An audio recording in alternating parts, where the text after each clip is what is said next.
Offices are filling up, restaurants have reopened, retail sales are on the up, but a creeping return to normality won't be enough to stop a deep recession in Europe. With lockdown measures lifted at a slower pace than expected, the downturn is set to be worse than previous forecasts.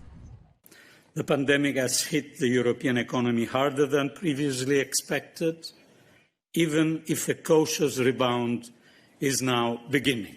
We see widening divergences across countries. Although we are all hit by a common shock, it has impacted member states differently. Italy, France and Spain are amongst the countries expected to be hit hardest by the crisis. The 19-member state Eurozone is set to shrink by 8.7% this year, 1 percentage point worse than the Commission predicted in the spring. Italy is on course for the largest contraction of 11.2%. European leaders will meet next week to thrash out a deal on the bloc's coronavirus rescue package. There are continued divisions on its size and length and the ratio of grants to loans. Brussels says the package is urgently needed, with continued risk of a second wave of infections later in the year.